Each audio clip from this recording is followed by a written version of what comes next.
আসসালামু আলাইকুম এভরিওয়ান, সকলকে আমার রান্নাঘরে স্বাগতম। তো মোগলাই সকলেই পছন্দ করে। তো আজকে আমি দেখাবো বেলা ছাড়া কীভাবে মোগলাই তৈরি করা যায়। এখানে আমি আগে থেকে কিছু ময়দা গুলিয়ে রেখেছিলাম এবং ওটাকে আমি গরম তেলে দিলাম, সামান্য গরম তেলে। এটাকে আমি তেলে দেওয়ার পর সুন্দর করে একটা চামচ দিয়ে একটু নেড়ে চেড়ে নিলাম।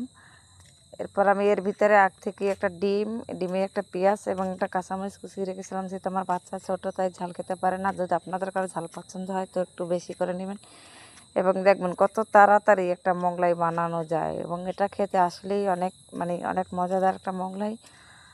তো যদি আপনাদের ভালো লাগে আমার রান্নাটা অবশ্যই লাইক কমেন্ট করে জানাবেন এবং আমার পাশে থাকবেন, সাবস্ক্রাইব করবেন, অবশ্যই সাবস্ক্রাইব করতে ভুলবেন না, ফলো দিবেন।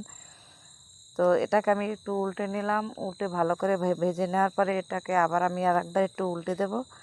উল্টে দেওয়ার পর এর ভিতরে আমি সামান্য পরিমাণে সস মিক্স করলাম, যাতে খাবারটা খেতে একটু টেস্টি হয়। তো আপনারা অবশ্যই বাড়িতে বসে চেষ্টা করবেন এটাকে একবার হলেও বানিয়ে খাওয়ার জন্য, কারণ মোগলাইটা আমাদের সকলেরই পছন্দ, কিন্তু বাইরে অতিরিক্ত তেল এবং ওটা খেলে হয়তো বা অনেকেরই সমস্যা হয়। তো এখানে আপনি ঝটপট করে নিতে পারবেন বেলা ছাড়াই। তো সকলকে